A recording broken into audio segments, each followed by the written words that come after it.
تلاوت کی ہوئی آیتیں سورہ ہجر 14واں پارے کا دوسرا رکوع اور سورہ ہجر کا بھی دوسرا رکوع ختم ہو چکا ہے. یہاں سے تیسرا شروع ہو رہا ہے. آیت نمبر 26 اور 27 جن اور انس دونوں کی تخلیق کا مادہ بتایا گیا ہے. ایک بہت بڑا سوال یہ تھا اوپر کی آیت میں کہ آگے جانے والے تم میں کون ہیں یہ بھی ہم جانتے ہیں اور پیچھے رہ جانے والے کون ہیں ان کو بھی ہم جانتے ہیں. اس سے مراد دنیا میں رہ جانا اور دنیا سے چلے جانا مراد ہو سکتا ہے. عبادات میں آگے بڑھ جانا، عبادات میں پیچھے رہ جانا مراد ہو سکتا ہے. دنیا میں جو بھی انسان آگے اور پیچھے ہو، لیکن بہرحال ایک موقع آئے گا سب کو جمع کرنے کا، اس کا نام محشر ہے. دنیا میں اللہ نے دو مخلوق کو مکلف بنایا تھا، ایک انسان کو اور ایک جنات کو، اور ان دونوں کا مادہ بتایا گیا یہاں پر کہ انسان کو پیدا کیا ہے کھنکھناتی ہوئی ایسی مٹی سے جو سنے ہوئے گارے سے تیار ہوتی. سنا ہوا گارا، تین لفظ آیا ہے اس میں، ایک سلسال، ایک ہمائن اور ایک مسنون. تین لفظ ہے. مسنون کے معنی سنا ہوا گارا، پانی مٹی میں گوندھ کر چھوڑ دیا، ایک دن، دو دن، تین دن، اس گارے کو مسنون کہا جاتا ہے. اور ہمائن اور سلسال جب اس مٹی کو پانی کے ساتھ خوب گوندھ دیا جاتا ہے، گارا بن جاتا ہے تو وہ ہمائن بنا ہوا ہے. اور سلسال کے معنی خشک ہونے کے بعد جب اس میں کھنکھناہٹ پیدا ہو جائے تو وہ سلسال کہا جاتا ہے. تین لفظ آئے ہیں. وَلَقَدْ خَلَقْنَا الْإِنسَانَ مِنْ صَلْصَالٍ مِنْ حَمَإٍ مَسْنُونٍ، اور البتہ تحقیق ہم نے انسان کو پیدا کیا ہے سنے ہوئے گارے کی کھنکھناتی ہوئی مٹی سے، بجتی ہوئی مٹی سے. اسی رکوع میں تین دفعہ یہ لفظ آئے گا، یہی اس کی تشریح سمجھ لیں. انسان کی پیدائش کے کئی مرحلے ہیں. قرآن کریم میں کہیں اللہ نے فرمایا ہے کہ ہم نے اس کو پیدا کیا مٹی سے، خلقہ من تراب، مٹی. کہیں فرمایا من طین لازب، چپک جانے والی مٹی. کہیں فرمایا کالفخار، کھنکھناتی ہوئی جس میں ایک قسم کی آواز پیدا ہو جاتی ہے. اور یہاں فرمایا سلسال اور ہمائن اور مسنون، تین لفظ فرمایا یہاں پر. سورہ مومنون میں فرمایا من سلالۃ من طین، سلالہ خلاصہ، مٹی کا جوہر، مٹی کا خلاصہ. قرآن کریم کی اس ترتیب میں اگر آپ دیکھیں گے تو انسان کی پیدائش کے پہلے کے یہ 7 مرحلے ہیں.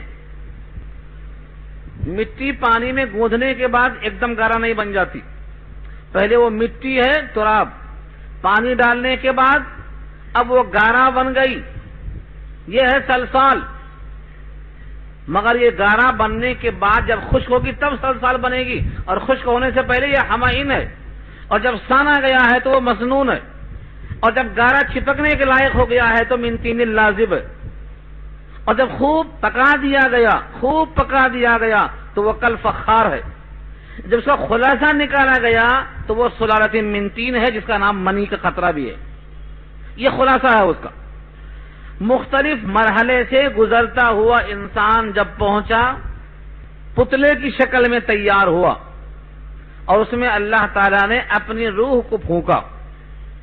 روح کے پھونکنے سے اس مجسمے میں نسبت الہی قائم ہو گئی. اسی واسطے وہ قبلہ بنایا گیا. لوگ سمجھتے ہیں پتلا آدم کا تھا، آدم کو سجدہ کروایا گیا، آدم مسجود بنائے گئے. ظاہری لفظ یہ سمجھ میں آتا ہے، لیکن جب اب اس رکوع کو آپ سنیں گے تو آپ کو اندازہ ہوگا کہ اس پتلے کو اللہ نے بنا کر سجدے کا حکم نہیں دے دیا جب تک اس پتلے میں اپنے روح کی نسبت قائم نہیں کی. فنفخت فیہ من روحی فقعوا لہ ساجدین، جب میں اس میں اپنی روح پھونک دوں تو تم سجدے میں گر جانا. تو سجدہ اس پتلے کا نہیں ہوا جب تک اس میں روح نہیں ڈالی گئی، تب تک وہ مسجود نہیں بنائے گئے. اب روح کیا ہے یہ بحث انشاءاللہ آ رہی ہے آگے.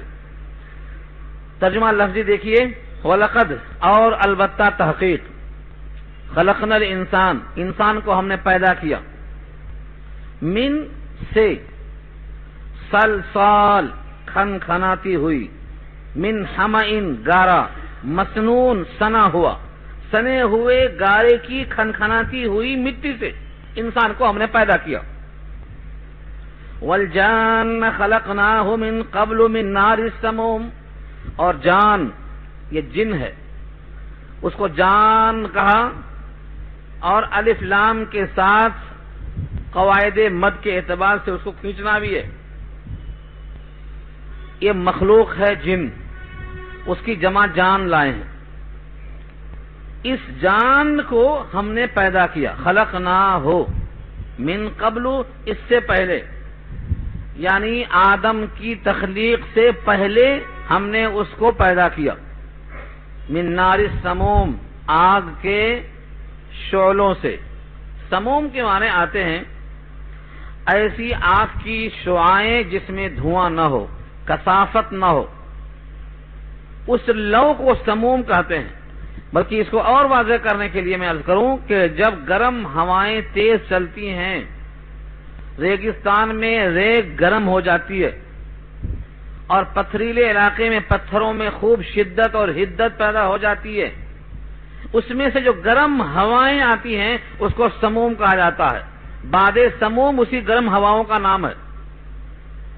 تو سموم کے معنی آگ کی تپش، آگ کا شعلہ، آگ کی گرمی، آگ کی شدت، آگ کی لو۔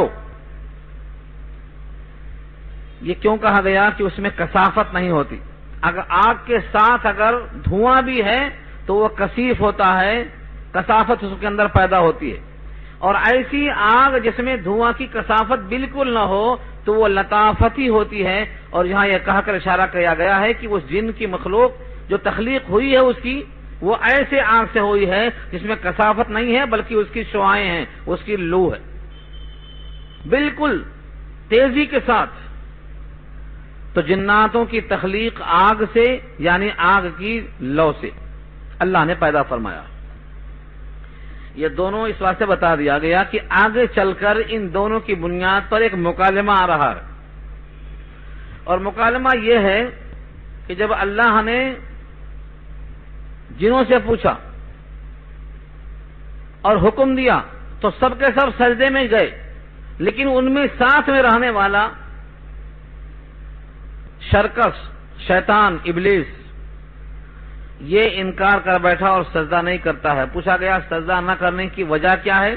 تو یہ نہیں کہتا ہے کہ مجھے آپ نے حکم نہیں دیا، میں حکم میں شامل نہیں تھا، بلکہ یہ کہتا ہے کہ میں اپنے سے کمتر کو سجدہ کیسے کروں؟ میں ادنا نہیں ہوں، میں اعلیٰ ہوں، خود مجھے آپ نے آگ سے پیدا کیا ہے، اس میں ترفع اور بلندی اور تفوق ہے، اور جس کو مشہور بنایا گیا ہے وہ مٹی سے ہے، اس میں پستی ہے، کثافت ہے، اچھالو اوپر بھی تو نیچے ہی آئے گی، اور اسی واسطے اس کے اندر پستی کا وہ طبقہ ہے کہ میں اس کو سجدہ کرنے میں اپنی عار محسوس کرتا ہوں۔ یہ وجہ آنے والی ہے۔ اس وجہ کو سمجھنے کے لیے دونوں کی مادہ تخلیق یہاں بتایا جا رہا ہے، تاکہ یہ ذہن میں رہے کہ اس کی پیدائش کس سے ہے، ان کی پیدائش کس سے ہے، تاکہ سوال جواب میں سمجھ میں آ جائے۔ تو دو باتیں یہاں معلوم ہوئی، انسان کی تخلیق سنے ہوئے گارے کی کھنکھناتی ہوئی مٹی سے، اور جنوں کی تخلیق اس سے پہلے ہوئی، یہ بھی معلوم ہوا تخلیق میں جن مقدم ہے، اور ان کی پیدائش ہوئی ہے ایسی آگ سے جو بالکل گرم ہے اور اس کے اندر کوئی دھوئیں کی کثافت نہیں ہے۔ وَإِذْ قَالَ رَبُّكَ لِلْمَلَائِكَةِ إِنِّي خَالِقٌ بَشَرًا مِّن صَلْصَالٍ مِّنْ حَمَإٍ مَّسْنُونٍ۔ تخلیق سے پہلے تذکرہ، اللہ تعالی نے پیدا کرنے سے پہلے تذکرہ فرمایا۔ وَإِذْ قَالَ رَبُّكَ، اور جب کہا آپ کے رب نے، لِلْمَلَائِكَةِ فرشتوں سے، انی خالق، بے شک میں پیدا کرنے والا ہوں، بشرن، ایک ایسا بشر۔ غور سے سن رہے ہیں لفظ آپ، بشر کتنی دفعہ آ رہا ہے یہاں؟ آدم کی ساری اولاد آدم ہی کے اسی مادے سے بنی ہوئی ہے جس مادے سے آدم کو اللہ نے آدم کو پیدا کیا ہے. اور وہ کیا لفظ ہے؟ خالقم بشرم، میں پیدا کرنے والا ہوں ایک بشر کو، مراد ہے آدم. اور ان کی تخلیق کس سے ہوگی؟ من صلصال من حمأ مسنون، سنے ہوئے گارے کی کھنکھناتی ہوئی مٹی. سلسال اس وقت بن جاتا ہے یہ جب اسے خوب گوندھ دیا جائے اور اس کے بعد سوکھ جائے اور اس میں خوب بجنے کی کیفیت پیدا ہو جائے. سنے ہوئے گارے کی کھنکھناتی اور بجتی ہوئی مٹی سے میں ان کو پیدا کرنے والا ہوں. یہ اللہ نے ظاہر کر دیا. یہاں سے یہ معلوم ہو گیا ہے کہ آدم کی تخلیق کا مادہ سنے ہوئے گارے کی مٹی ہے اور ان کی نسل میں جتنے لوگ پیدا ہوں گے اس مادے سے ہی رہیں گے، کہیں واسطہ کہیں بل واسطہ.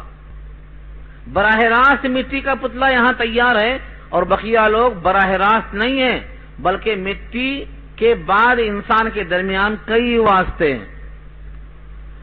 غذا کھایا مٹی کی، جتنی غذائیں انسان کھاتا ہے کبھی بھی غور کر لیجئے تو مٹی کھاتا ہے.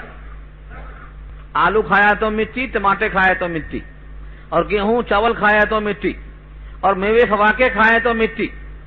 قرآن کریم میں اللہ نے کئی مقام پر واضح کیا ہے کہ ہم اس مٹی کو غذا بنا رہے ہیں تمہارے لیے.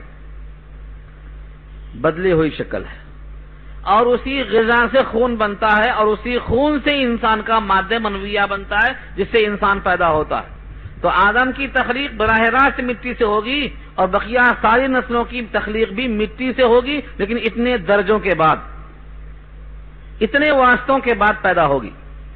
لیکن کوئی انسان اپنے آپ کو کہے کہ میری تخلیق مٹی سے نہیں ہے، یہ ہو ہی نہیں سکتا ہے. انسان کی تخلیق میں 10 چیزیں شامل ہیں. 5 دنیا کی جو دنیا ہی سے وجود میں آتی ہیں، اور 5 اخروی ہیں جن کو بندہ نہیں سمجھ سکتا ہے، وہ روح کے ساتھ متعلق ہو کے آتی ہیں. کیونکہ اس میں بہت پیاری بحث آئی ہے روح کی. روح کیا چیز ہے اس کی وضاحت تفصیل سے اس رکوع میں آ رہی ہے. آگ، مٹی، پانی، ہوا، یہ 4 تو سب جانتے ہیں، اس کو عناصر اربع کہتے ہیں. زندگی ان 4 عناصر کی ترکیب کا نام ہے، اور زندگی کے بعد جو موت آتی ہے ان عناصر کا بکھر جانا ہے. اور 5ویں چیز، ان 4 چیزوں کے ملانے کے بعد، ان چاروں کے مکس کرنے کے بعد جو بخارات آتے ہیں، جو تیزی آتی ہے، جو گرمی آتی ہے، جس کا نام قوت غریزیہ ہے، حرارت ہے، جس کا نام نفس بھی ہے. یہ 5 چیزیں ہیں جو انسان جانتا ہے کہ انسان کی تخلیق میں یہ 5 چیزیں ہیں. یعنی آگ، مٹی، پانی، ہوا اور ان 4 کے بخارات، یہ 5 چیزیں. لیکن اللہ کی طرف سے جو اس میں روح ڈالی گئی ہے، جس میں روح ہے، روح کی 2 قسمیں بتایا ہے. روح کو اگر تقسیم کیا جائے تو بہت طویل بحث نکل جائے گی، گھنٹوں بحث نکل جائے گی، اور بہت سے لوگوں کی اردو اتنی کمزور ہے کہ وہ اس بحث کو سمجھ نہیں سکیں گے اور کہیں گے مولوی صاحب آج تو اوپر سے چلی گئی سب. لیکن 2 باتیں اس میں عرض کیے دیتا ہوں. 2 باتیں روح کی 2 قسمیں بتایا ہے. امام راضی ہوں یا تفسیر کبیر کے علاوہ دوسرے مفسرین ہوں، روح کی 2 قسمیں. ایک روح ہے علوی، اوپر سے جو آتی ہے خدا کی طرف سے، جس کا نام اللہ نے کہا ہے روح کا نام حکم. جیسا سورہ بنی اسرائیل پارہ 15 میں اللہ نے پوچھا، یہودیوں کے سوال کے جواب میں کیا آیا تھا؟ یسألونک عن الروح قل، کہہ دیجئے الروح من امر ربی. روح کے بارے میں پوچھتے ہیں، ان سے بولو روح کو تم سمجھ نہیں سکتے، تمہارا حافظہ، تمہاری میموری بہت مختصر ہے. وما اوتیتم من العلم الا قلیلا، تمہیں تھوڑا علم دیا گیا ہے، اس تھوڑے علم میں 4 رکعت 3 رکعت تم بھول جانے والے، تمہیں کیا پتا روح کے بارے میں کیا بتاؤں. تمہارا حافظہ اتنا کمزور ہے اور اتنی کثافت ہے کہ تم اپنی لکھی ہوئی یاد کرنے کی کوشش کرتے ہو، وہ چیزیں بھول جاتے ہو. تمہارا علم بڑا محدود ہے. خلاصہ سن لو کہ روح میرے رب کا حکم ہے، حکم ہے تو جسم جاری ہے، حکم نہیں ہے تو رک جاتا ہے۔ تو اس روح کو کیا کہا؟ علوی، بلندی سے آئی، اللہ کی طرف سے آئی، یہ مٹی سے نہیں پیدا ہوتی۔ جو مٹی سے جسم پیدا ہوتا ہے جس کا نام نفس ہے، انہی 5 چیزوں کا خلاصہ جو بتایا میں آپ کو، اس نفس کے اندر اس روح کو ٹھہرنے کا موقع ملتا ہے۔ اس روح کے ساتھ اللہ نے 5 چیزیں رکھی ہیں۔ روح تنے تنہا نہیں ہے، روح کیا ہے؟ امر رب ہے۔ تو امر رب، رب کا حکم روح کا جز ہوا۔ نمبر 2، روح کا ایک اور حصہ ہے، اس کو روح الروح کہتے ہیں۔ وہ روح الروح انسان کے اس نفس کو زندہ رکھتی ہے۔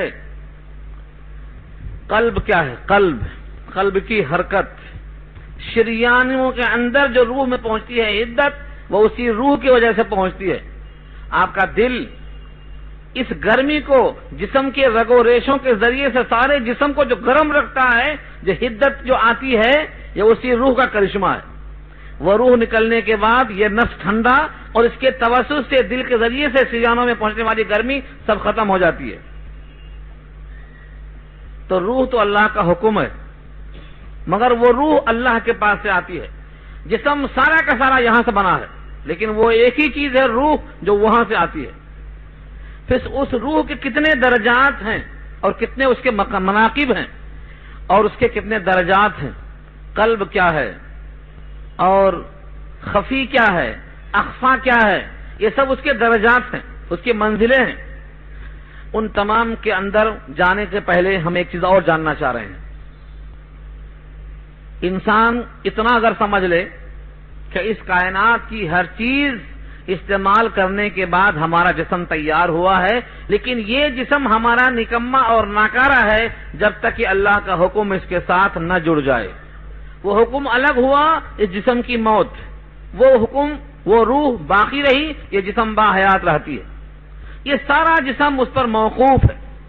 پھر اب اس کے بعد اس انسان کو کبھی قوت ملکوتیہ حاصل ہوگی، کبھی قوت شہوانیہ کا غلبہ ہوگا، کبھی نفس امارہ کا غلبہ ہوگا، کبھی نفس ملہمہ کا غلبہ ہوگا۔ اس انسان کی جیسی صفت ہوگی، جیسی صحبت ہوگی، جیسے لوگ ہوں گے، جیسا عمل ہوگا، جیسا عقیدہ ہوگا، جیسی فکر ہوگی، اس لحاظ سے یہ گھٹتا بڑھتا رہے گا۔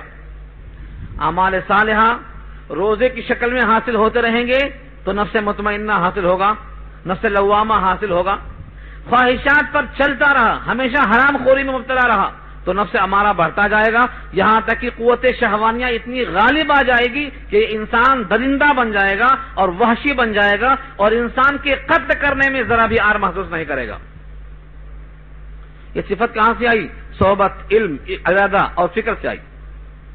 تو اس انسان کے اندر اللہ نے کئی چیزوں کا رکھا۔ صحبت صالح ترا صالح کند، نیکوں کی صحبت میں رہنے سے انسان سنورتا ہے اور خراب کی صحبت میں رہنے سے بگڑتا ہے۔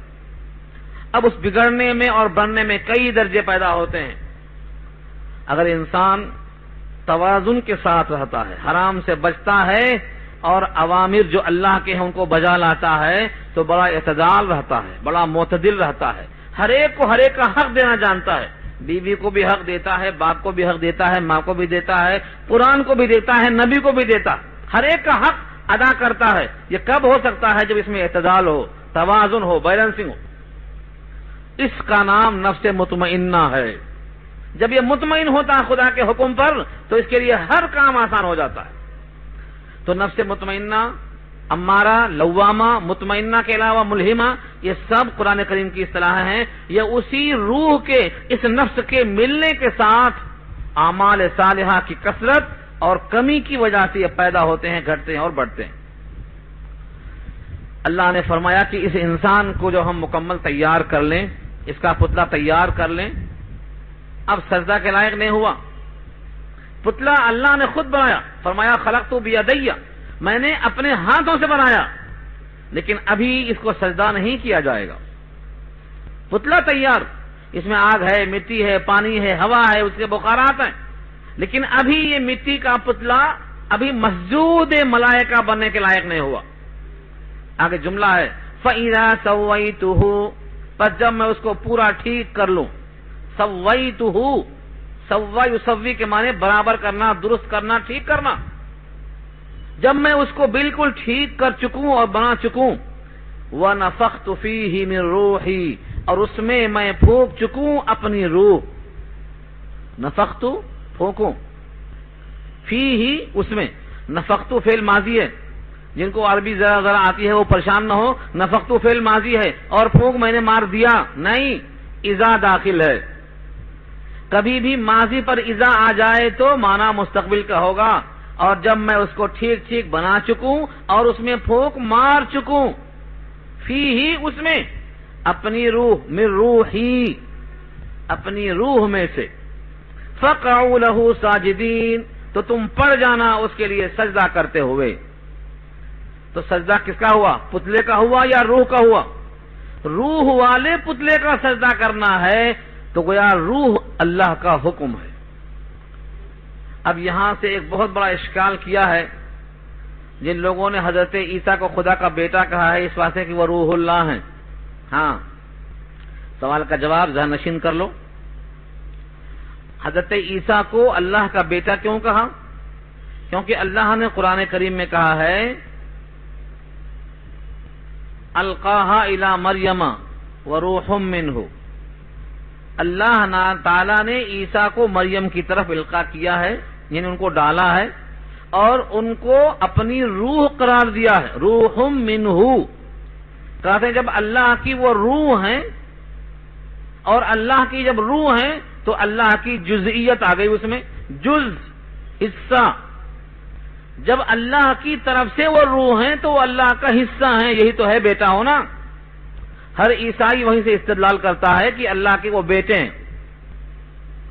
یہاں قرآن نے جواب دیا ہے اگر اپنی روح پھونکنے سے حضرت عیسیٰ خدا کے بیٹے ہو سکتے ہیں تو یہاں آدم میں بھی اللہ نے اپنی روح کو پھونکا ہے، تو آدم بھی بیٹے ہوئے، اور جتنے دنیا میں آدم کی اولاد ہیں سب میں وہی روح پھونکی گئی ہے، تو سب کے سب اللہ کے بیٹے ہوئے، باقی کون بچا پھر؟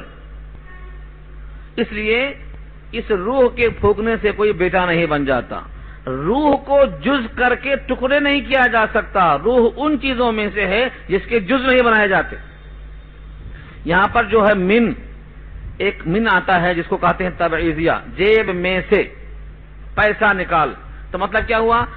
جو کچھ جیب میں پیسہ ہے اس میں سے کچھ نکال، اس کو جز کہتے ہیں. جیب میں 100 روپے ہیں، 2 روپے نکال تو 2 روپیہ اس 100 کا جز ہو گیا.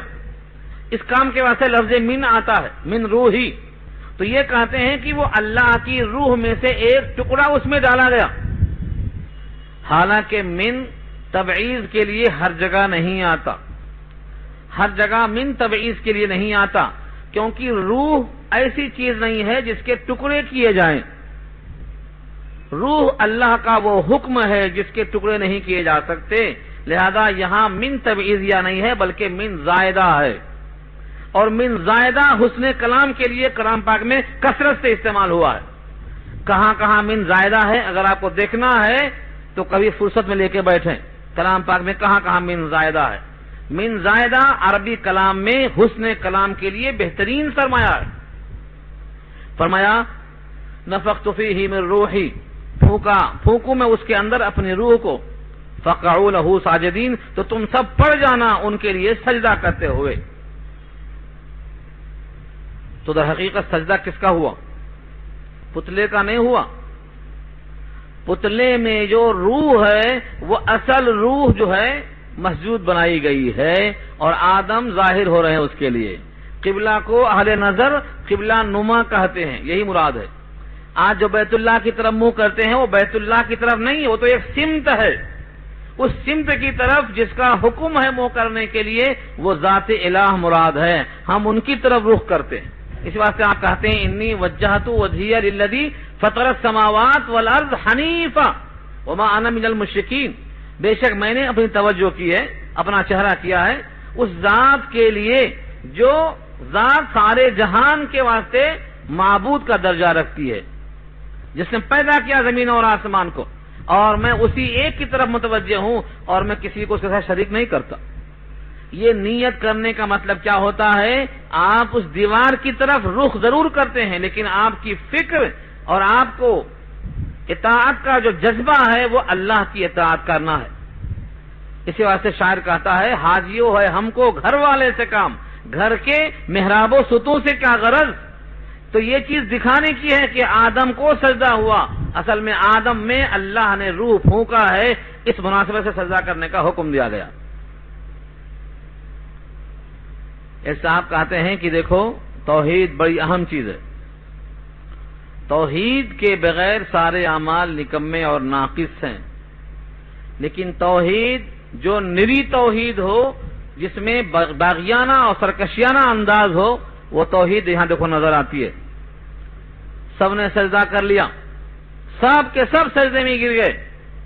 فسجد الملائکۃ کلھم اجمعون، سب فرشتوں نے سجدہ کر لیا. الملائکہ جمع ہے، کلھم کل کے کل ٹوٹل، اور پھر اس کے بعد تاکید میں اجمعون بھی آیا، سب اکٹھا. 3 لفظ تاکید کیا ہے، الملائکہ جمع، کلھم اس کی تاکید، اجمعون تاکید در تاکید. سجدے میں گر گئے سارے کے سارے سب فرشتے، الا ابلیس، مگر ابلیس نے، یعنی ابلیس نے سجدہ نہیں کیا. ابا، انکار کیا، ان یکون مع ساجدین، کی وہ ہوئے سجدہ کرنے والوں کے ساتھ، ساجدین کے ساتھ ہونے میں انکار کیا. سجدہ کیوں نہیں کیا جبکہ اللہ کا حکم تھا؟ اگر بعض لوگوں کا خیال ہے کہ فرشتوں کو سجدہ کرنے کا حکم تھا اس لیے ابلیس نے سجدہ نہیں کیا، تو اچھا موقع تھا، یہ بول سکتا تھا کہ آپ نے مجھے حکم ہی نہیں دیا.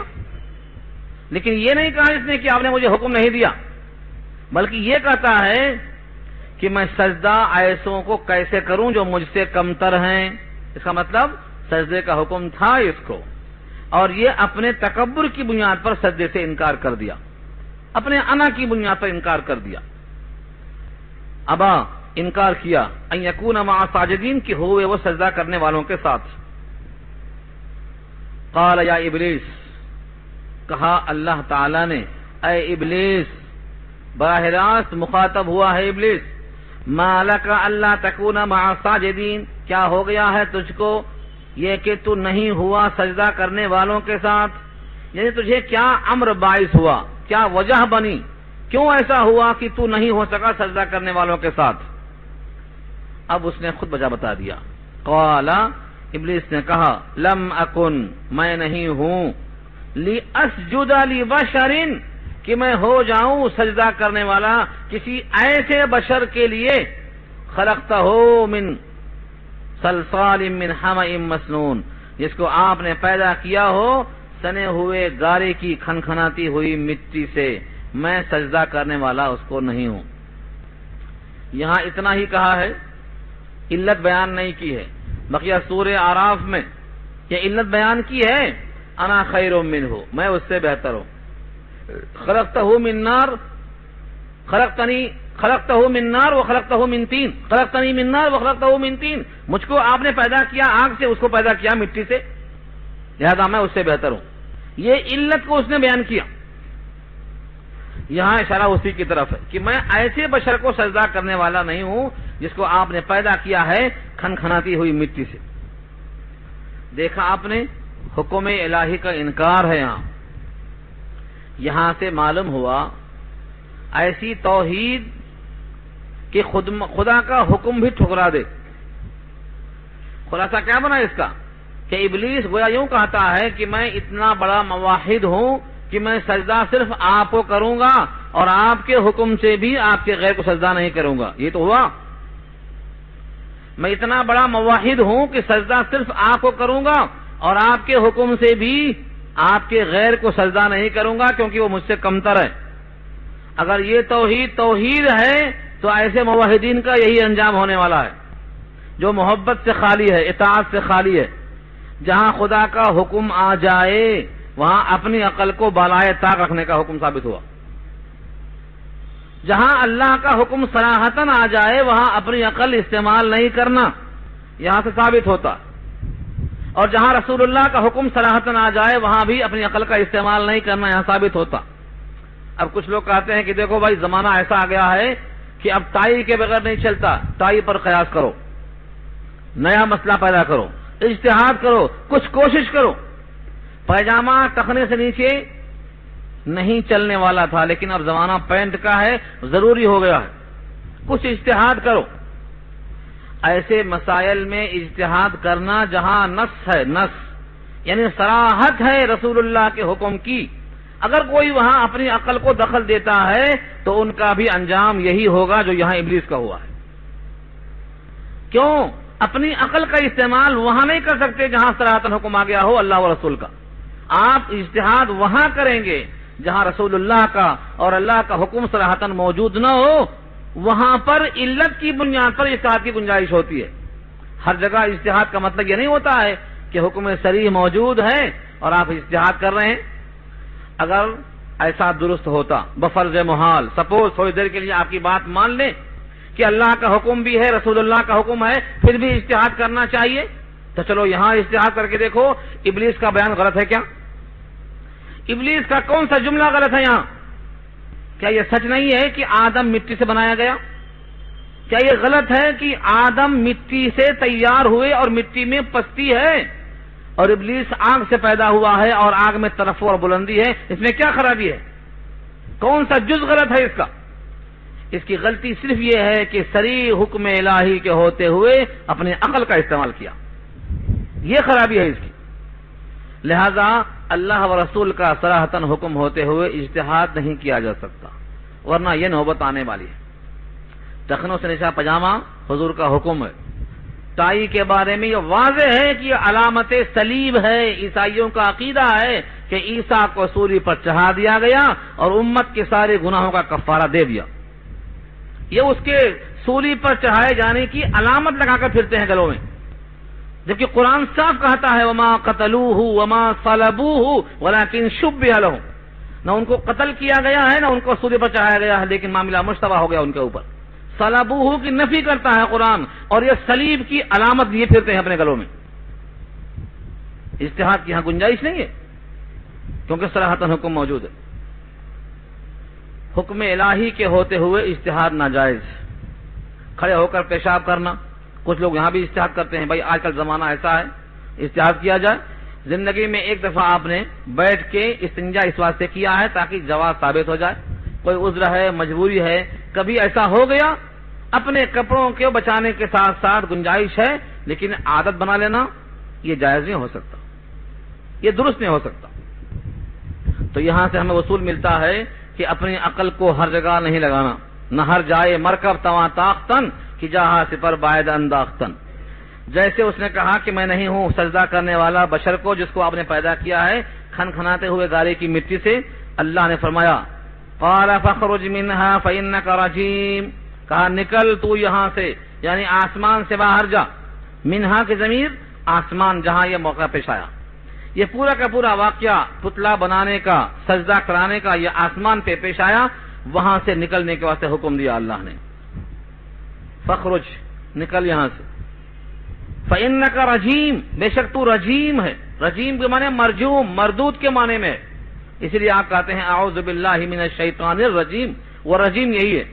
فإنك رجیم، شیطان رجیم ہوا اسی دن سے، اس سے پہلے رجیم نہیں تھا. اس دن سے یہ خطاب ملتا ہے اس کو فإنك رجیم، تو یہاں سے نکل. اب تو رجیم ہے یعنی مرجوم ہے. اگر اوپر چڑھا آسمان کی طرف تو تیرا استقبال ہوگا شہاب ثاقب سے، جلتے ہوئے شعلوں سے مار بھگایا جائے گا اس کی اولاد کو. اب آسمان کی طرف یہ نہیں جا سکتے، اوپر جانا بند. وَإِنَّ عَلَيْكَ اللَّعْنَةَ إِلَى يَوْمِ الدِّينِ، اور بے شک تجھ پر لعنت ہے فیصلے کے دن تک، قیامت کے دن تک. علیک اللعنہ، تجھ پر لعنت ہے. سورہ اعراف میں فرمایا ان علیک لعنتی. علیک اللعنہ یہاں ہے، وہاں ہے علیک لعنتی، تجھ پر میری لعنت ہے. اور یہاں میری کے بجائے اللعنہ میں جو الف لام ہے اسی مضاف کے بدلے میں آیا ہے، مضاف الیہ کے بدلے میں آیا ہے. ان علیک اللعنہ یعنی علیک لعنتی، تجھ پر لعنت ہے یعنی میری لعنت ہے تجھ پر. لعنت کسے کہتے ہیں؟ لعنت رحمت کی ضد ہے. رحمت اللہ کی شفقت، اللہ کی عنایت اور اللہ کی محبت کا مقام ہے، اور لعنت اسی رحمت کی ضد ہے، اس کا اپوزٹ، یعنی جہاں پر خدا کا غضب ہو، خدا کا عتاب ہو، خدا کی پھٹکار ہو اور جہاں سزائیں جاری ہوں اس کو لعنت کہا جاتا ہے۔ تو مقام لعنت جہنم ہے اور مقام رحمت جنت ہے۔ تجھ پر لعنت ہے فیصلے کے دن تک۔ شیطان بھی بہت چالاک تھا، ذہین تھا، اپنے کام کے لیے مہلت مانگ لیا۔ قال ربی، کہا اے میرے پروردگار، فانظرنی، پھر تو مجھے تھوڑا مہلت دے دو۔ فانظرنی، مجھے مہلت دے دو، کب تک؟ الی یوم یبعثون، اٹھائے جانے کے دن تک۔ مانگا تھا، اللہ کی طرف سے حکم کیا تھا؟ یوم الدین، فیصلے کے دن تک تجھ پر لعنت ہوتی رہے گی۔ مگر یہ کہتا ہے کہ لعنت ہونے کا تو مقررہ وقت ہے ہی، مگر میں چاہتا ہوں کہ لعنت ہونے سے پہلے کچھ وقفہ مجھے دیا جائے مہلت کا، اس سزا کو ذرا مؤخر کیا جائے، مجھے تھوڑا سا موقع دیا جائے۔ کب تک موقع چاہیے؟ الی یوم یبعثون، اٹھائے جانے کے دن تک۔ اٹھائے جانے کا دن کون سا ہے؟ جس دن سور پھونکا جائے گا، سب اٹھیں گے۔ فَإِذَا نُفِخَ فِي الصُّورِ، جس دن سور میں پھونک ماری جائے گی سب کھڑے ہو جائیں گے سامنے اللہ کے۔ تو یہ اٹھائے جانے کے دن تک مہلت مانگ رہا ہے۔ اللہ فرماتے ہیں ٹھیک ہے، ان دو جز میں سے ایک جز کو بول ہے، تجھے مہلت تو ملے گی لیکن اس دن تک نہیں ملے گی، مہلت ملے گی۔ قال فإنك من المنذرين إلى يوم الوقت المعلوم، کہا بے شک تجھے مہلت دی گئی۔ منذرین مفعول ہے، تو ہو گیا مہلت دیے ہوں میں سے، لیکن اٹھائے جانے کے دن تک نہیں، بلکہ ایک متعینہ مدت تک تجھ کو ہم مہلت دیتے ہیں۔ استعمال ہے، اور یوم کے معنی دن، تو ایک متعینہ دن تک مہلت دیا اللہ نے۔ دیکھا آپ نے، اس نے مہلت مانگا اٹھائے جانے کے دن تک، لیکن مہلت ملی ضرور ایک مقررہ وقت تک۔ وہ اللہ جانتے ہیں کہ وہ مقررہ وقت کون سا ہے۔ اصحاب سیر لکھتے ہیں کہ بندہ اپنے زندگی کے آخری دن تک اسی کشمکش میں رہتا ہے کہ وہ شیطان مہلت مانگ کے بیٹھا ہوا ہے ہمارے لیے۔ اگر دشمن چوکنا ہو، دشمن چالاک اور شاطر ہو، دشمن ایک پلان کر کے گھاٹ میں بیٹھا ہوا ہو اور اس کا شکار غافل ہو تو نقصان زیادہ ہو جاتا ہے۔ یہاں دیکھو اللہ نے واضح کیا کہ شیطان نے مہلت پانے کے بعد اللہ کے سامنے ایک چیلنج کیا ہے۔ قال ربی بما اغویتنی، کہا اے میرے پروردگار اس وجہ سے کہ آپ نے مجھے گمراہ کر دیا۔ ربی بما اغویتنی، بما میں جو بے ہے یہ سبب بیان کرتا ہے، ریزن۔ بما اغویتنی، اس سبب سے، اس وجہ سے کہ تو نے مجھے گمراہ کیا ہے۔ کس کو بنایا بنیاد گمراہ کرنے کی؟ یہ آدم کی وجہ سے مجھے ایسا معاملہ پیش آیا۔ لہذا لَأُزَيِّنَنَّ لَهُمْ فِي الْأَرْضِ وَلَأُغْوِيَنَّهُمْ أَجْمَعِينَ إِلَّا عِبَادَكَ مِنْهُمُ الْمُخْلَصِينَ، میں ضرور دنیا ان کے سامنے ایسی مزین کروں گا، ایسی آراستہ کروں گا اور ان کو ایسا بے راہ اور ایسا بھٹکاؤں گا کہ سب کو اپنے ساتھ جہنم میں لے کے چلا جاؤں گا۔ شیطان اللہ سے کہہ رہا ہے، اور اللہ نے نبی پر اس آیت کو نازل کر کے بحفاظت ہم تک پہنچایا ہے کہ تم غافل مت رہو، تمہارا دشمن بڑا چوکنا ہے۔ الفاظ دیکھو، لَأُزَيِّنَنَّ لَهُمْ فِي الْأَرْضِ، یہ ایک ٹکڑا بہت غور طلب ہے۔ لَأُزَيِّنَنَّ لَهُمْ فِي الْأَرْضِ، زمین میں ان کے لیے میں آراستہ کرتا رہوں گا، مرغوب کر کے دکھاؤں گا، یعنی زہر کو ایسا ملمع کر دوں گا چکنے کور میں کہ وہ زہر کا زہر ہونا نظر نہیں آئے گا۔ اس کو بولتے ہیں لَأُزَيِّنَنَّ، ملمع سازی کرنا، خراب چیز کو اچھی طرح پیش کرنا، یہ ہے لَأُزَيِّنَنَّ لَهُمْ۔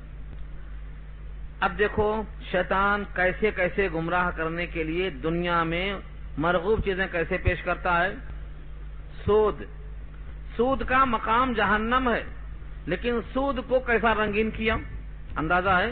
شراب کو رنگین کیا، ننگے پن کو رنگین کیا، بے حیائی کو رنگین کیا۔ آج دنیا کی کوئی چیز ایسی نہیں ہے جو حرام رہی ہو اور آج اس میں کشش پیدا نہ کیا ہو۔ مجھے ایک کا نام بتا دو آپ. دنیا میں ہر برائی جو جہنم تک لے جانے والی ہے آج کتنا رنگین کر دیا اس نے. آج رشوت ایسی عام ہو گئی ہے کہ کوئی ترم خواہ بھی بچنے والا نہیں ہے اس سے. رشوت الراشی والمرتشی کلاہما فی النار. رشوت دینے والا رشوت لینے والا دونوں جہنم میں. کچھ شکلیں اس کی بتائی تھی فقہا نے کہ اپنا جائز حق نہیں ملتا ہے تو اپنے جائز حق کو لینے کے واسطے آپ مدرجہ مجبوراً بکراہت ایسا کر سکتے ہیں. لیکن آپ جائز حق کیا رہ گیا؟ ہماری ہر خواہش پوری ہونا، نہ پیسہ لو. آراستہ کر دیا، شراب آراستہ کر دیا، ایسے کپڑے پہنا دیا ہے کہ بدن پہن کے بھی ننگا ہوتا ہے. حدیث میں آتا ہے ایسی عورتیں جنت میں تو کیا جائیں گی، جنت کی خوشبو بھی نہیں پائیں گی جو 100 برس کی دوری سے آتی ہے. جنت کی خوشبو 100 برس کی مسافت تک آئے گی اور یہ عورتیں وہ خوشبو نہیں پائیں گی. لیکن شیطان کیا کرتا ہے؟ ایسا بہترین سنوارتا ہے. گھر میں رہیں گی شوہر کے پاس جہاں سب دیکھنا درست ہے، بلکہ حکم ہے کہ تم زینت اختیار کرو، شوہر کا فرض ہے، شوہر کا یہ حق ہے. عورت کا سرما لگانا، مہندی لگانا، بال سنوارنا، اچھے کپڑے پہننا، اس کو ایسا راغب رکھنا کہ باہر جا کے کسی کی طرف مائل نہ ہونے پائے، یہ اس کا حق تھا. تو عورتیں گھر میں گندا کپڑا پہنیں گی، میلا کچیلا رکھیں گی، اور جب باہر جائیں گی تو ایسا سنور کے جائیں گی کہ کوئی نہ کوئی ضرور قربان ہو جائے. یہ کیا ہے؟ یہ شیطان ہے جو پیش کرتا ہے. خوشبودار کپڑا، ایسا زیور جو جھنکار والا ہو. فرمایا کہ یہ سب دوزخ کے اسباب میں سے ہیں. کسی ایک برائی کا نام لے لو جس کو ہم برا سمجھتے ہوں. آج ہر برائی کو شیطان نے مرغوب کر کے پیش کر دیا اور کوئی بچنا چاہے تو بچ نہیں سکتا ہے. حالانکہ بخاری میں آج ہی گزرا، ایک صحابی بیان کرتے ہیں، لوگ سمجھتے ہیں کہ تقوی بہت مشکل ہے. تقوی مشکل نہیں ہے، سب سے آسان تقوی حاصل کرنا ہے. فرمایا وہ کیسے؟ کہا دا ما یربیک الی ما لا یربیک. جو چیز میں تمہیں شک ہے اس کو چھوڑ دو، ان چیزوں کی طرف جاؤ جس میں شک نہیں ہے. دو چیزیں ہیں، ایک میں شک ہے ایک میں شک نہیں ہے، اس کی طرف جاؤ مت جس میں شک ہے. کیونکہ اگر شک پہ عمل کرے گا تو دھیرے دھیرے دھیرے حرام تک پہنچ جائے گا، اور اگر شک کو چھوڑ دے گا، یقین پہ عمل کرے گا، تو کبھی بھی جو شک کو چھوڑنے والا ہے وہ حرام پہ عمل کبھی نہیں کرے گا. تو تقوی ایسے آ جائے گا. لیکن شیطان کا یہ چیلنج دیکھو، اور آج برائیوں کا عام رواج دیکھو. قوالی ہوگی تو نمازیں چھوڑ کے بیٹھ جائیں گے، ولیمہ ہوگا تو کئی گھنٹے لگا دیں گے، سینما ہال کے لیے پیسہ خرچ کریں گے، اور لباس اپنائیں گے تو حضور کا لباس اپنانے میں لوگوں کے سامنے جائیں گے تو کہیں گے ہم کو لوگ ہلکا سمجھ رہے ہیں، حقیر سمجھ رہے ہیں. ایسا لباس پہنیں گے جو یہودیوں کا لباس ہے، اب کہیں گے لوگ ہم کو بڑا سمجھ رہے ہیں. تو جو گناہ کا لباس ہے اس میں خود کو بڑا سمجھ رہا ہے، اور جو تقوی کا لباس ہے اس میں خود کو حقیر سمجھ رہا ہے. یہ مزاج کی خرابی ہے. جیسے کسی کو بخار آ جائے اور گڑ کڑوا لگے تو کیا کہے گا؟ گڑ کڑوا ہے، حالانکہ مزاج بگڑ چکا ہے. اگر ایمان ہے تو اس کے واسطے نمونہ کون ہے؟ رسول اللہ صلی اللہ علیہ وسلم. قرآن نے واضح کیا ہے، قرآن کریم میں شک نہیں ہے. قرآن کریم لا ریب فیہ شان رکھتا ہے. لقد کان لکم فی رسول اللہ اسوۃ حسنہ. رسول اللہ کی پوری زندگی تمہارے واسطے بہترین نمونہ ہے، یہ تمہارے واسطے آئیڈیل ہے. اور ہم رسول اللہ کے لباس میں، رسول اللہ کے حلیے میں، رسول اللہ کے طرز میں اپنے کو حقیر محسوس کر رہے ہیں. پھر کیا سمجھے؟ اس کا مطلب کیا نکلتا؟ گویا تم نے رسول اللہ کو حقیر سمجھانا، عزب باللہ. تبھی تو ان کے اعمال کو، ان کے کردار کو، ان کے وسوئے حسنہ کو اور ان کے لیل و نہار کو تم نے کمتر سمجھا. رسول اللہ سے بڑا اس زمین پر کوئی پیدا ہی نہیں ہوا. اللہ کے بعد مخلوقات میں سب سے عمدہ، سب سے بہتر، خیر البشر بتایا اللہ نے ان کو. ان سے بڑا کون ہو سکتا ہے اس کائنات میں؟ دنیا میں کوئی انسان قیامت کی صبح تک اب نمونہ بننے کے لائق پیدا نہیں ہوگا. اس کے باوجود، اتنا عقیدہ رکھنے کے باوجود ہماری داڑھی ان کی طرح نہیں. کیوں بھائی؟ دوسروں کی طرح کیوں ہو رہی ہے؟ کیونکہ ہم ان سے متاثر ہیں، ہم ان سے مرغوب ہیں. ہم کائنات والوں کو دکھانا چاہتے ہیں. آج سپریم کورٹ کا جو فیصلہ آیا ہے کہ داڑھی طالبان کی علامت ہے، یہ نوبت ہماری وجہ سے آئی. وہ وکیل صاحب بھی چھلے ہوئے تھے. اگر وہ وکیل صاحب باقاعدہ ہوتے اسلامی لباس میں تو یہ ریمارک کرنے کی نوبت نہیں آتی. صحابہ کرام کی شان یہ تھی، وہ کہتے تھے ہماری طرح ہو جاؤ. آج ہم میں سے کوئی قائد اور کوئی رہنما یہ بولنے کے موقع بنے ہے کہ ہماری طرح ہو جاؤ. جب تک ایسا نہ ہوگا شیطان کامیاب ہوتا ہی رہے گا. یہاں اسی کا چیلنج ہے. لَأُزَيِّنَنَّ لَهُمْ فِي الْأَرْضِ، ہم تمہارے واسطے زمین کی ہر چیز کو ایسا آراستہ کر دیں گے. وَلَأُغْوِيَنَّهُمْ، کہ تم کو ہم سب کو گمراہ کر دیں گے. اور لفظ اجمعین کہا، سب کو گمراہ کریں گے. شیطان کے پھندے سے کوئی بچنے والا نہیں ہے. مگر عبادک منہم المخلصین، مگر اے اللہ آپ کے بندوں میں سے جو مخلص ہیں وہ بچیں گے. مخلص کون ہے؟ اللہ کے بندوں میں سے بندے مخلص کون ہیں؟ ایک ہے مخلص، ایک ہے مخلص. لام پر زبر آئے تو ابجیکٹ بنتا، مفعول. مخلص کی جمع مخلصین، اور مخلص خلوص والا. مخلص کون بندہ ہے؟ جس کو اللہ نے منتخب کر لیا ہو، جس کو اللہ نے چن لیا ہو، جن کو اللہ تعالیٰ نے اپنی بندگی کے لیے خاص کر لیا ہو. یہ بندے مخلص ہیں، چنندہ، سلیکٹڈ، منتخبہ بندے. جتنے انبیاء ہیں یہ سب منتخبہ بندے ہیں، ان کو چنا گیا ہے اللہ نے. اور جتنے صحابہ ہیں منتخبہ بندے ہیں، جتنے تابعین ہیں منتخبہ بندے ہیں، اور جتنے شریعت کے پابند ہیں یہ منتخبہ بندے ہیں. شریعت کے پابند، نبی صلی اللہ علیہ وسلم کا طریقہ سمجھ میں آیا، اب اس کی مخالفت کبھی نہیں کرتے. ایسے بندوں کو اللہ نے مخلص کہا ہے. ان مخلصین پر تیرا زور نہیں چلے گا. قال هذا صراط علی مستقیم، کہا اللہ تعالی نے یہ ہے صراط مستقیم. هذا صراط، یہ راستہ ہے، علی مستقیم، جو بے شک مجھ تک پہنچتا ہے سیدھا. یعنی اللہ تعالیٰ نے مخلص بندوں کو جس راستے پر لگایا، بے شک وہ راستہ سیدھا لے جا کے مجھ تک یعنی اللہ تک پہنچتا ہے، اور وہ مقام جنت ہے. سیدھا راستہ ہے. وہی صراط مستقیم ہم مانگتے ہیں ہر نماز میں. اسی صراط مستقیم کے واسطے یہ کتاب اللہ نے بھیجا ہے. اسی صراط مستقیم کے واسطے حضور کو نمونہ بتایا ہے. اسی صراط مستقیم پر چلنے کے لیے صحابہ کا عمل بتایا ہے. اب انسان دنیا میں اپنے نمونے کو بھول جائے، ایک درزی کو نمونہ دے کے آؤ، نمونہ بھول جائے تو کیا سلے گا؟ جو دل میں آئے گا سلے گا، اور آپ کو پسند نہیں آئے گا پھینکا جائے گا کپڑا. رسول اللہ کی پوری حیات نمونہ ہے. اگر ہم نے نمونے کو چاہا ہے تو یہ قرآن کریم نمونہ ہے. چلتی پھرتی کتاب آپ کی ذات ہے، اس کا پورا قاعدہ وصول ذاتہ یہاں لکھا ہوا ہے. بی بی عائشہ کا وہ جملہ یاد رکھو، فرماتی ہیں کہ نبی صلی اللہ علیہ وسلم کے اخلاق قرآن ہیں. کان خلقہ القرآن، جو کچھ قرآن میں لکھا ہوا ہے یہ حضور کرتے تھے، اور جو کرتے تھے وہ یہاں لکھا ہوا ہے. یہ نمونہ ہے. دونوں میں کوئی فرق نہیں پائے گا. کوئی یہ کہے کہ حضور نے ایسا نہیں کیا اور کلام پاک میں ایسا ہے، تو وہ گویا دو چیزیں الگ الگ بتا رہا ہے. نبی صلی اللہ علیہ وسلم کا اعلان ہے میں اتباع کرتا ہوں اس کی جو مجھ پر اللہ کا حکم آتا ہے. ان اتبع الا ما یوحى الی. اب یہاں ایک سوال بہت پیچیدہ ہے.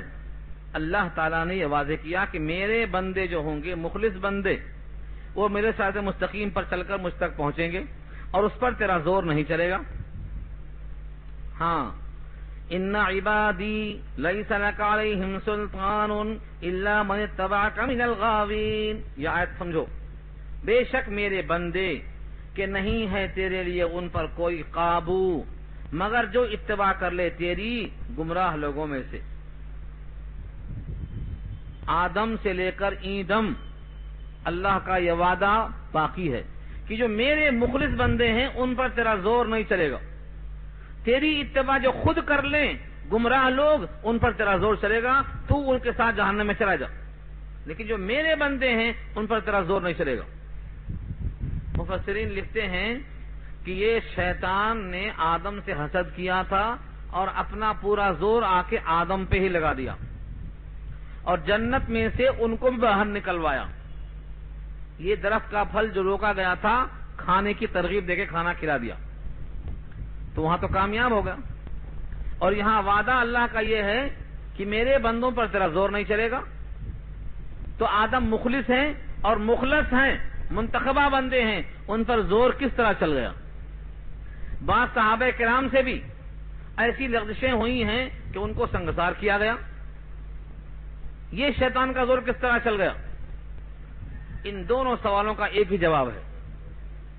گمراہی اسے کہتے ہیں کہ آدمی اس گمراہی کے سبب سے جہنم میں چلا جائے اور مرنے سے پہلے تک توبہ کرنے کی توفیق نہ ہو، اسے گمراہ کہتے ہیں. اور اگر کبھی کسی کو چکما دے دیا پھر وہ حالت بحال ہو گئی اور توبہ کر کے راستے پر آ گئے اور اللہ کی رضامندی حاصل ہو گئی اور جنت میں مقام مل گیا، تو یہ چکما دینا گمراہی کے برابر نہیں ہے. یہاں تو چیلنج اس کا کیا تھا؟ میں گمراہ کر کے ساتھ میں جہنم تک لے کے جاؤں گا. لیکن جن بندوں کو توفیق توبہ کی ہو گئی، اللہ ان سے راضی ہو گیا، جنت میں ان کو مقام مل گیا، یہاں اس کا پلان فیل ہو گیا. اس نے کوشش کیا گمراہ کرنے کی، بھٹکانے کی، لیکن وہ کامیاب نہیں ہوا. اور یہی نتیجہ ہے. ہر وہ بندہ جو نبیوں کے نقش قدم پر چلے گا، مخلص بندہ بنے گا، اللہ تعالیٰ فرماتے ہیں اس پر اس کا زور نہیں چلے گا. اور جو اس کی بات مانیں گے وہ کہاں جائیں گے؟ وَإِنَّ جَهَنَّمَ لَمَوْعِدُهُمْ أَجْمَعِينَ، اور بے شک جہنم ان کا موعد ہے، یعنی وعدے کی جگہ ہے. یہ پورے کے پورے گمراہ ہونے والے، گمراہ کرنے والے شیاطین، ان کے چیلے کہاں جائیں گے؟ یہ جہنم ان کا موعد ہے. اجمعین، سب کے سب وہاں پہنچیں گے. وہ جہنم میں دروازے کتنے ہیں؟ فرمایا لہا سبعۃ ابواب. ابواب جمع ہے، باب اس کا واحد ہے، اس کے لیے 7 دروازے ہیں. جنت کے 8 دروازے ہیں، جہنم کے 7 دروازے ہیں.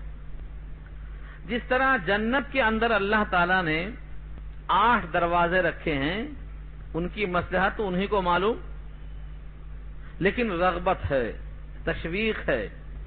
ایک بار نبی صلی اللہ علیہ وسلم تذکرہ فرما رہے تھے کہ جنت کے 8 دروازے ہیں. صدیق اکبر رضی اللہ عنہ پڑوس میں تھے.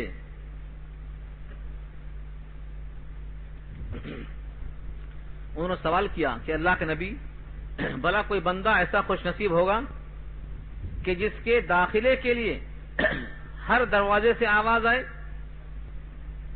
اس باب الریان صائمین کے لیے ہے، جو روزہ رکھے گا وہاں سے جائے گا.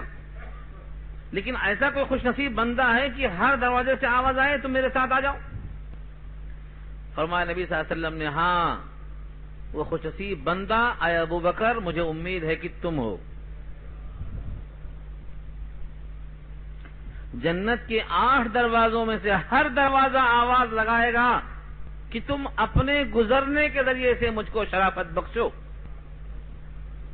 جس راستے سے آپ گزریں گے اس کی تکریم کی، اس کی شان کی حد بڑھ جائے گی. آج ان پر لوگ تبرہ پڑھتے ہیں جن کا یہ حال بیان کیا حضور نے.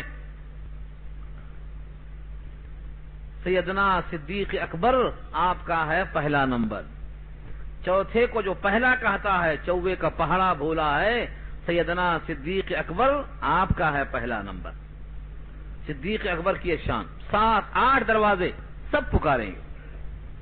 ایسے ہی جہنم کے 7 دروازے. بعض روایتوں میں آتا ہے کہ ایک ایک بعد دیگرے 7 منزلیں ہوں گی، اور بعض کہتے ہیں نہیں 7 منزلیں نہیں ہوں گی، بلکہ سب کے سب ایک ہی لیول پر ہوں گے اور 7 دروازے ہوں گے جہنم کے. لہا سبعۃ ابواب لکل باب منہم جزء مقسوم، اور ہر دروازے کے لیے ان میں سے ایک جز ہوگا انسانوں کا مقسوم، جو تقسیم شدہ ہے. مقسوم مفعول کے وزن پر ہے، تقسیم شدہ. اللہ کو معلوم ہے، متعین کر دیا ہے کہ کس دروازے سے کون جائے گا. ویسے حدیث میں آتا ہے جہنم کے اطراف اللہ نے باڑ لگا دی ہے، جنت کے اطراف بھی باڑ لگا دی ہے. دونوں کی باڑ الگ الگ چیزوں کی ہے. فرمایا حفت النار بالشہوات وحفت الجنہ بالمکارہ. جنت کو گھیر دیا ہے ناگوار چیزوں کی باڑ لگا دی گئی ہے، اور جہنم کو گھیر دیا گیا ہے شہوات کی باڑ لگائی گئی ہے۔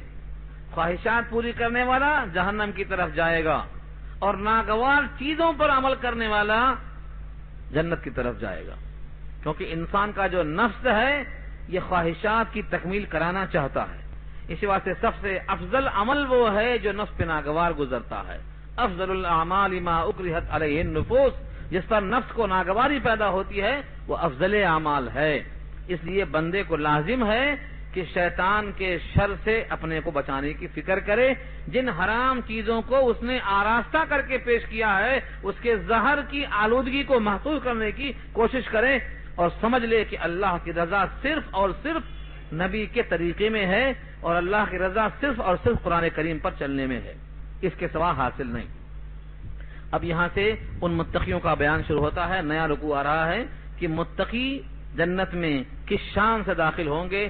ان کے اندر جو سینے میں کینہ اور قبض ہے، سینے میں کسی کے بارے میں حسد ہے، جنت میں جانے کے وقت ان سب کو دھل کر نکال دیا جائے گا۔